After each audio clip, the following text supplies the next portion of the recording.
자, 오늘 말씀은 시편 11편입니다. 근데 이제 시편은 전체적으로 150편으로 구성이 되어 있는데 이 시편은 역사적으로 1권부터 5권, 그러니까 5권의 책들이 모여져서 오늘날 시편이 됐습니다. 그래서 1권, 2권, 3권, 4권, 5권 이렇게 구성이 되어 있고 1권은 뭐 1편부터 이게 아마 성경책을 보면 여기까지는 1권이다라고 아마 표시가 되어 있을 거예요. 그래서 각 권이 이스라엘의 역사와 같이 흘러갑니다. 예. 그래서 다윗 왕국 시대 때부터 시편 1편이 쓰여졌다가 이제 시편 4, 5편까지가 되면 이스라엘 포로기까지 갑니다. 이스라엘 포로기에 쓰여진 시편과 다윗 왕국 시대 때 시편이 그 성격이 굉장히 다른데 이게 약간 특이한 게 점점 고통이 짙어갑니다. 시편은 진행될수록 인간의 고통에 대해서 더욱 참혹한 저자의 심정이 드러나요. 그래서 예를 들어서 시편 80 몇 편을 이걸 보면 보통 시편은 고난을 얘기할 때 하나님께서 이를 회복시키시고 역전시킬 것을 기대하고 찬양하는 걸로 엔딩이 원래 되는데 시편 88편까지 가면 그 엔딩이 없어요. 아, 하나님 안 계신 것 같아 라고 끝나는 시편도 있어요. 예. 그러니까 시편의 특징은 뭐냐면 우리가 실제로 인생을 살아가면서 하나님이 살아계심을 믿음에도 불구하고 때로는 인생의 무게가, 때로는 하나님이 허락하신 내가 져야 될 그 십자가가 생각보다 무겁다는 사실을 깨닫고 절망하는 그 시편 저자들에게 절망의 아우성이 울려 퍼지는 말씀입니다. 근데 이것이 우리에게 기록된 이유는 무엇이냐면 하나님과 동행하는 삶에서 그 고난의 무게를 우리는 부정하지 말라. 그래서 시편이 우리에게 가장 강력하게 선포하는 것 중 하나는 우리의 신앙은 괴로운데 괴롭지 않은 것 마냥 살 필요가 없다는 거예요. 우리는 괴로움 앞에 정직할 필요가 있고 괴로움 앞에 정직한 사람만이 하나님 앞에 나아갈 수 있습니다. 예. 그래서 하나님은 뭐라고 하셨죠? 나는 의인을 위해 온 것이 아니라 죄인들을 위해 왔고 나는 지금 웃는 자들을 위해 온 것이 아니라 우는 자들을 위해 왔다. 예. 그렇게 얘기를 하고 있어요. 그래서 시편은 특히 우는 자들을 위한 말씀이다라고 생각해 주시면 아주 좋을 것 같습니다. 그 우는 자들에게 대한 궁극적인 희망이 바로 우리를 위하여 십자가에 달리시고 부활하신 예수 그리스도다라고 볼 수가 있겠죠. 그래서 이 시편의 말씀을 묵상한 사람은 우리의 삶 속에 하루라도 우리가 십자가에 달리신 예수님을 묵상하지 않으면 우리 인생이 정말 희망이 없구나라는 것이 시편을 통해서 더욱 드러납니다. 왜냐하면 시편은 진짜 잔인할 정도로 우리의 인생을 굉장히 정직하게 드러내고 있거든요. 우리가 살아가는 이 인생을 굉장히 정직하게 드러내고 있어요. 전혀 꾸미잖아요. 아름답게 꾸미잖아요. 잠언은 조금 긍정적인데 전도서는 굉장히 부정적이잖아요. 예. 긍정과 부정적, 인생에 대한 긍정적인 관점과 부정적인 관점을 동시에 조망해서 거기에 대한 우리의 감정을 통하여 하나님께서 우리에게 선포하시는 말씀이 시편이에요. 그래서 이 11편은 그래도 약간 좀 이제 아직은 좀 긍정적인 톤이 좀 있긴 합니다. 그래서 11편 1절 내가 여호와께 피하였거늘 너희가 내 영혼에게, 그러니까 한마디로 나에게 그렇게 얘기했다는 거예요. 내 영혼에게 새같이 내 산으로 도망하라 함은 어찌함인가라고 지금 얘기합니다. 어찌함인가. 그러니까 지금 뭐냐면 다윗을 지금 대적하는 사람들이 뭐 구체적으로 이게 지금 어떤 상황 속에서 이 얘기를 하는 건지 뭐지만 네 산으로 도망해라. 새같이 네 산으로 도망해라. 산이라는 것은 보통 이제 그 다윗은 다윗이 만든 다윗 때 건축된 예루살렘 성, 여부수 족속에게 뺏고 건축된 예루살렘 성이 사실은 시온산 위에 있죠. 시온산. 산 위에 있다. 산 위에 있다는 것은 상징적으로 조금 얘기를 하자면 그냥 네가 믿는 것은 네가 알아서 믿어라고 얘기하는 거라고 볼 수 있어요. 산이라는 것은. 왜냐 예루살렘 성전도 산 위에 있거든요. 예. 그리고 이스라엘의 어떤 하나님께서 어, 하나님께서 이제 얘기하실 때 모든 민족이 나중에 회복이 될 때 메시아를 발견하고 모든 민족이 다시 시온산으로 올라갈 것이다. 그 얘기가 있어요. 그러니까 약간 이거는 뭐냐면 좀 조롱 같아요. 이건 단순히 다윗 개인을 향한 조롱이 아니라 다윗이 가진 신념에 대한 원수들의 조롱입니다. 이 원수가 실제 사람인지 아니면 사탄인지는 모르겠지만 조롱합니다. 우리가 예수님을 믿고 그분의 뜻대로 이 인생을 살아갈 때는 반드시 조롱이 있어요.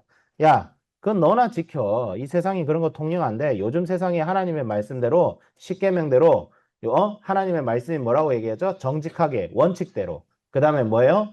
어 너보다 다른 사람을 더 신경 써주고 그리고 하나님 나라를 먼저 생각하면 너희가 이 세상에서도 하나님께서 승리를 주실 거야 라는 게 성경이 하신 약속이에요. 여기서 말하는 승리는 단순히 뭐 이게 단순히 뭐 인생을 그냥 승승장구한다 그런 내용은 당연히 아니지만 세상을 조롱하죠. 끊임없이 조롱합니다.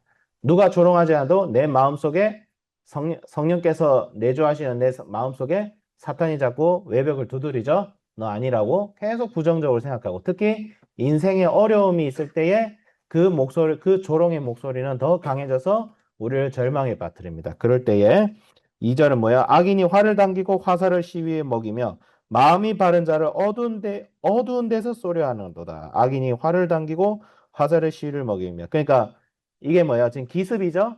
어두운 데 숨어가지고 화살을 당기면 그것에 대응하기가 굉장히 어렵죠. 그래서 예수님과 동행하는 삶을 우리가 살려고 노력하지만 때로는 인생에 알 수 없는 일들이 우리를 덮칩니다. 그래서 우리를 절망시키고 우리를 하여금 낙담하게 하는 게 있는 거죠. 3절 터가 무너지면 의인이 무엇을 하랴? 이 터가 무슨 터입니까? 예, 터.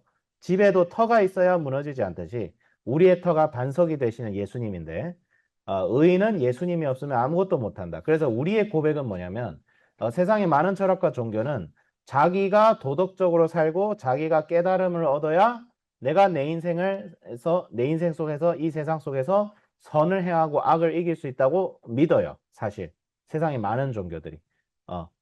그런데 우리는 어떻게 해요? 우리는 오직 은혜다. 우리는 예수님의 은혜 없으면 우리가 선을 행할 수 있는 힘도 없고 이 세상의 악과 맞서 싸울 수 있는 힘도 없다. 이것이 우리의 신앙 고백입니다. 예. 우리는 도덕을 위한 종교가 아니라 예수 그리스도의 십자가를 위해서 예수 그리스도의 십자가의 터 위에서 도덕적인 삶은 열매로 나타나는 것을 고백해요. 예. 그래서 우리는 우리 자신을 그렇게 믿지 않습니다. 아, 내가 선하게 살 수 있다? 내가 이 세상에 그래도 좀 훌륭하게 살 수 있다는 그 가능성을 별로 안 믿어요. 우리는 인간의 전적인 타락과 인간의 철저한 실패를 정직하게 고백합니다. 예. 그렇기 때문에 우리는 이 세상에 대해서 그렇게 긍정적으로 보기가 어려워요. 오히려 이 세상에 어떤 화려한 모습과 뭔가 좀 그래도 도덕적이고 아름다운 모습이 보여줘도 그 너머에 있는 인간의 본성이 철저하게 악하다는 것을 철저하게 하나님의 형상으로 빚었음에도 불구하고 이 아담의 범죄로 말미암아 또 우리의 범죄로 말미암아 모든 사람이 죄에 빠져 있다는 이 심각한 현실을 우리는 냉정하게 인식합니다. 예수 그리스도께서 우리를 깨우치게 하셨기 때문에 그 냉정함이 우리로 하여금 어떻게 하는 거예요? 이 현실의 고난 가운데서도 놀라지 않고 절망하지 않고 아 우리가 이럴수록 더 예수 그리스도의 십자가를 그 피 묻은 십자가를 붙들어야겠구나라는 동기로 열정으로 이어지게 되는 것이죠. 4절 여호와께서는 그의 성전에 계시고 여호와의 보좌는 하늘에 있으며 그의 눈이 인생을 통촉하시고 그의 안목이 그를 감찰. 그래서 4절에서 다윗은 이런 상황 속에서도 하나님께서 통치하신다. 어디에서 통치하세요? 성전은 무엇입니까? 하나님께서 이스라엘 백성들과 교제하기 위하여 허락하신 장소예요. 거기서 어린 양의 제사를 지내고 죄 사함을 하고 이스라엘 백성들에게 말씀을 선포하는 장소가 되는 거죠. 그리고 그렇지만 하나님은 성전에 갇혀 계시는 분이 아니란 것을 다윗은 너무나 잘 알았어요. 그래서 하늘 보좌까지 얘기합니다. 이 하늘 보좌 우편에 예수님이 계시죠. 이 성전은 이제 무너졌어요. 더 이상 우리에게는 성전이 없습니다.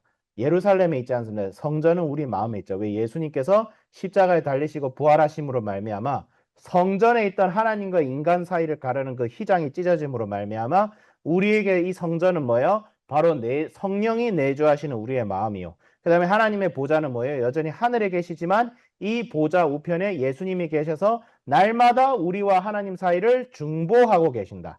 중재하고 계신다. 인간의 입장과 연약함을 하나님 앞에 드러내서 하나님은 공의로우시고 정의로우세요. 그래서 우리의 죄악과 부패에 대해서는 하나님께서는 정의를 위해서 진노하실 수밖에 없는데 예수님의 십자가의 보혈로 말미암아 하나님께서는 이제 우리에게 진노하지 않으신다. 왜?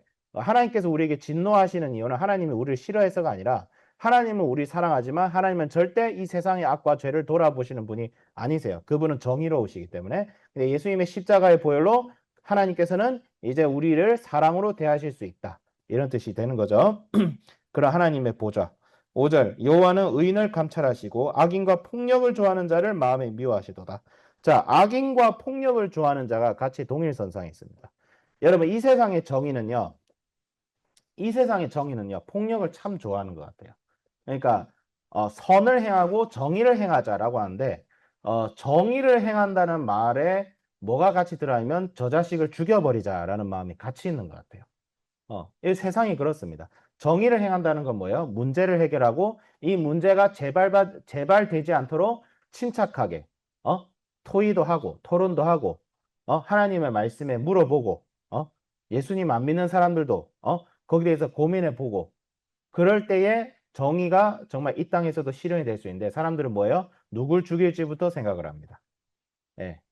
누굴 죽일지부터 생각해요. 쟤를 죽여야 이 세상이 잘 된다.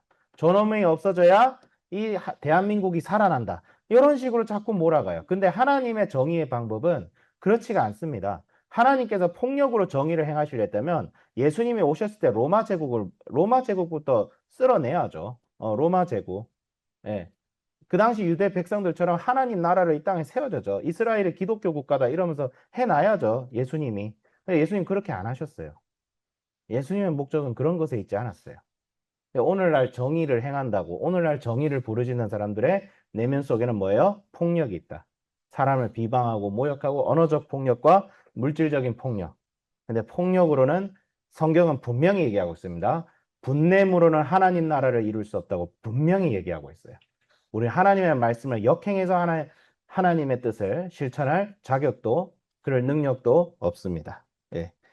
6절 악인에게 그물을 던지시리니 불과 유황과 태우는 바람과 그들의 잔에 소득이 되리라. 결국 폭력과 악을 폭력으로 혹은 폭력을 행하는 자들에 대해서 하나님께서는 그 결과가 결코 좋지 않을 것이다 얘기를 하고 있고 7절 여호와는 의로우사 의로운 일을 좋아하시나니 정직한 자는 그의 얼굴을 배우려.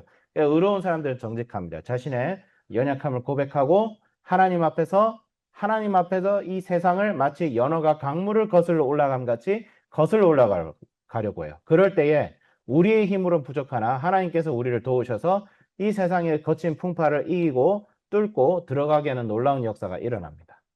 그래서 결론은 뭐예요? 우리 주 예수 그리스도를 더욱 신뢰하자. 우리 주 예수 그리스도께서 이 세상을 통치하고 계심을 더욱 신뢰하자. 그리고 그분의 뜻과 말씀에 철저하게 붙잡힌 바 되어서 성령의 철저한 결박과 붙잡힘이 되어서 살아가는 삶을 살자. 우리가 이 세상에 보이는 대로 이 세상이 나의 머리와 나의 주관적 인식으로 파악한 대로 살게 되면 우리는 반드시 악을 행하고 폭력을 행합니다. 폭력을 행하는 사람들이 좋은 말로 폭력을 행해요. 우린 이렇게 할 수밖에 없어. 하지만 예수님은 뭐라고 얘기하시죠? 그렇게 행하는 것 자체가 네가 아직도 네 인생의 주인과 왕이 되어 있다는 증거다라고 얘기를 하시는 것 같아요. 일단 저에게는 그렇게 메시지가 들려와요. 그래서 더욱 예수님을 주인과 왕으로 삼고 이 세상의 어려움과 악을 봤을 때 낙심하거나 절망하거나 폭력과 증오로 물들이기보다는 그럴수록 십자가에 달리신 예수님께서 우리가 살았던 시대보다 훨씬 악했던 시대 속에서 예수님은 과연 어떻게 하셨는가? 그분의 가르침을 받는 12 사도들과 제자들과 사도 바울과 또 속사도들과 교회를 세웠던 교회의 아버지들이라 불리는 교부들은 어떻게 행동했는가? 어려웠던 시대에 일제의 신사참배와 일제가 이 민족을 지배하고 다스리고 폭압을 행했던 시대 속에서 믿음의 사람들은 어떻게 살았는가? 공산장의 치하에서도 믿음의 사람들은 어떻게 살고 있고 지금도 중국과 베트남에 있는 믿음의 사람들은 어떻게 여기에 대응하고 살아가고 있는가? 묵상하면서 십자가에 달리신 피 묻은 그리스도를 저부터 붙잡고 살아가자. 이렇게 적용을 해봅니다. 기도하겠습니다. 거룩하신 하나님 아버지 감사합니다. 십자가에 달리신 그리스도 외에 우리에겐 다른 소망이 없습니다. 다른 길이 없습니다. 다른 방법도 없습니다. 예수님만이 길이요 진리요 생명임을 믿사오니 주 우리가 그분을 붙들고 이 절망스러운 세상 속에서 희망을 원하게 하시고 우리의 가정과 우리의 학교와 우리의 현장 속에서 하나님의 나라가 이루어지고 하나님의 나라가 구현되어져서 정말 예수님이 계시니까 인생이 살만 나는구나라는 고백이 이어지게 하여 주시옵소서. 감사드리며 우리 주 예수 그리스도의 이름으로 기도드립니다. 아멘.